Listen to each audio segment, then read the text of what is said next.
안녕하세요. 그 퀘스천의 제로입니다.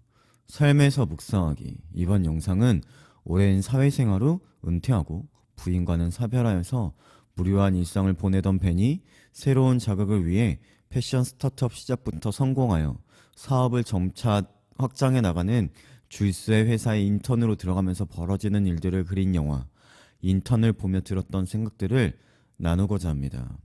첫 번째로 주인공 벤이 줄세 회사에 인턴을 지원하는 영상을 찍으면서 한 말 중에 뮤지션에게 은퇴는 없다. 더는 음악이 떠오르지 않을 때까지 계속한다. 내 마음속에도 아직 음악과 같은 것이 있기에 인턴을 잘할 수 있고 그렇기에 인턴을 지원한다는 말을 하는데 우리의 인생이 이와 같지 않을까요? 중고등학교를 지나면서 대학 진학을 준비하지만 대학을 진학한다고 끝나지 않고 또 다른 시작이며 대학생활과 졸업을 지나면서 취업을 준비하지만 취업이 된다고 끝나지 않고 또 다른 시작이며 이성 간의 만남 가운데도 만남이 시작되었다고 끝이 아니라 만남으로부터 시작되는 것이고 결혼도 끝이 아닌 시작인 것처럼 우리의 인생에는 은퇴란 있을 수 없고 무엇보다 하나님과 우리의 관계도 이처럼 끝이 있을 수 있을까요? 우리가 하나님을 믿기로 결단하여 하나님 앞으로 나아가며 교회로 나아간다고 끝인가요?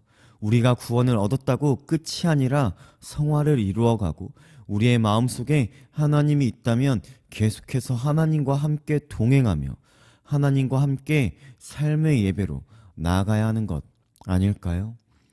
뮤지션에게 은퇴란 있을 수 없는데 신앙의 은퇴가 있을 수 있을까요? 믿음의 은퇴가 있을 수 있을까요?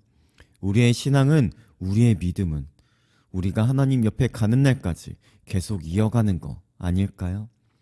유명하고 잘 나가는 뮤지션이라고 해서 창작의 고통이 없는 것이 아니고 마음의 어려움이나 고난이 없는 것도 아니듯이 우리의 마음에 하나님이 있다고 해서 우리의 삶의 고난과 무너지는 순간이 없어지는 것은 아니지만 우리는 하나님을 놓치지 않고 하나님의 품을 떠나지 않고 하나님을 포기하지 않고 계속해서 신앙의 길을, 믿음의 길을 가야 하는 거 아닐까요?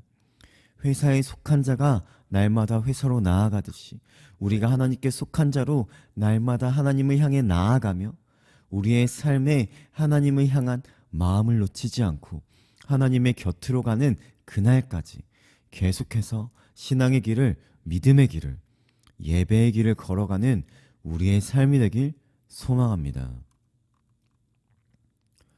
두 번째로 주인공 벤이 인턴을 지원하게 된 계기는 무엇인가요? 20살 때부터 평생을 함께한 부인과 사별하고 직장에서도 은퇴를 하고 시간이 남아도는 생활을 하면서 분명 살아가고 있지만 생동감이 부족하고 살아있음을 느끼고 싶고 무료함과 무기력함을 이기기 위해서 새로운 자극과 도전으로 나가기 위해서 인턴을 지원하는데 벤에게는 직장 생활과 새로운 만남이 자극을 주고 살아있음을 느끼게 해주는데 우리는 무엇을 할 때 살아있음을 느끼고 있나요? 하나님과 함께하며 예배의 자리에서 우리는 살아있음을 느끼고 있나요? 우리는 어디에서 살아있음을 느끼고 있나요? 세상에 속해 세상의 일들을 할 때인가요? 하나님께 속해 하나님의 일들을 할 때인가요? 무엇이 우리를 살아있게 하며 자극이 되나요? 다른 사람들의 성공과 승진이 자극이 되나요? 다른 사람들의 하나님과의 만남이 자극이 되나요?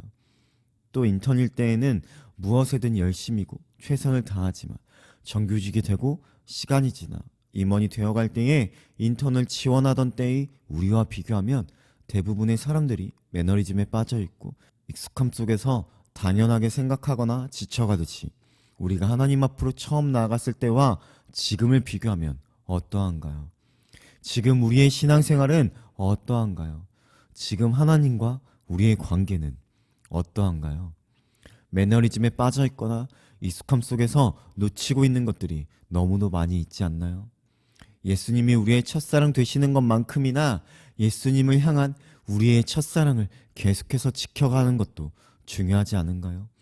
다른 무엇보다 우리가 하나님을 찾고 하나님을 예배할 때에 우리의 살아있음을 느끼며 익숙함과 매너리즘에서 빠져나와 날마다 생동감 넘치는 하나님과 동행하는 삶을 살아가는 우리의 삶이 되길 소망합니다. 세 번째로, 직장 동료가 벤에게 본인의 실수로 화난 상대방을 어떻게 풀어줘야 하는지, 이성 문제의 조언을 구하는 장면을 보면서 세상은 계속해서 변해가고 시대가 계속해서 변해간다고 해도 사람과의 관계를 이루어가는 것은 변할 수 없는 것 아닐까요? 물론 시대가 변함에 따라 방식은 조금 달라질 수 있겠지만, 사과를 하며 고백을 하고 관계를 시작하고 끝내면은 우리가 직접 대화하며 우리가 부딪히며 관계를 쌓아가고 정리해 나가야 하는 것 아닐까요? 아날로그보다는 디지털이 우선되는 시대이고 수많은 편리함이 가득한 세상이지만, 하나님과 우리의 관계를 쌓아갈 때에도 핸드폰에 성경이 있고 많은 미디어를 통해서 좋은 설교와 좋은 찬양이 많이 있다고 해도 우리가 그것들을 보지 않고 듣지 않는다면, 무엇보다 우리가 하나님과 직접 만나지 않고 대화하지 않는다면 하나님과 우리의 관계가 쌓여갈 수 있을까요? 하나님과 우리의 관계가 회복될 수 있을까요? 줄스가 어머니에게 메일을 잘못 보내게 되어 그것을 해결하기 위해 어머니의 컴퓨터에서 메일을 삭제하기 위해 벤과 동료들을 보내는 장면을 보면서도, 결과적으로 영화에서는 그 사건은 그렇게 지나가지만 부모와 자식의 관계를 대신할 수 있는 사람이 있을까요? 부부의 관계를 대신할 수 있는 사람이 있을까요? 어머니의 노트북 수리조차 비서가 해서 줄수는 어머니의 노트북이 어떤 색인지 모르지만 비서가 기억하는 것처럼, 우리는 하나님에 대해 얼마나 알고 있나요? 벤과 동료들이 어머니의 집에 도착해 집을 들어갔을 때 경보가 울려 줄수에게 전화를 하지만, 줄수는 그런 경보기가 달려있는 줄도 모르고 그저 단순하게 가짜 경보일 뿐이고, 자신의 부모는 그런 것은 할 줄도 관심도 없는 사람들이라고 얘기하듯이, 우리는 하나님에 대해 얼마나 알고 있나요? 우리가 하나님의 집으로 나아간 지 얼마나 되었나요? 하나님과의 만남이, 하나님과의 교제가 우리에게 얼마나 익숙한가요? 부모님과 통화하는 시간이, 부모님과 함께 식사하는 시간이, 부모님의 집으로 나아가는 시간이 없어져 가듯이, 말씀을 보는 시간이, 기도하는 시간이, 찬양하는 시간이 우리에게 어색한 시간이 되어 있진 않은가요? 하나님과 우리의 관계 속에서 기억할 수 있는 것이 얼마나 있나요? 우리의 믿음을, 우리의 신앙을 누가 대신해 줄 수 있나요? 영화에서 줄수와 어머니가 통화하는 장면이 몇 번 반복하는데, 그 장면의 줄수와 우리가 참 많이 닮아 있지 않나요? 어머니와 통화는 하지만 문자를 하며 일을 하고 그저 사랑한다고 말을 하면 전부인 것처럼 행동하는 줄수와, 예배의 자리에서 하나님께 집중하기보다 세상의 마음을 빼앗기고 처리하지 못한 일들을 떠올리고 사랑한다고 말은 하지만 우리의 삶이, 우리의 행동이 하나님을 사랑하는 것처럼 행동하고 있나요? 우리의 사랑 고백에 반응하지 않는다고 화내고 있진 않나요? 하나님과 우리의 관계를 대신해 줄 수 있는 존재는 있을 수 없고, 우리가 직접 하나님을 만나고 우리가 직접 하나님과 대화하며 우리가 직접 하나님과 함께하며, 세상은 변하고 시대는 흘러가도 언제나 동일하시며 영원하신 하나님과 변하지 않는 친밀한 관계로 나아가는 우리의 삶이 되길 소망합니다.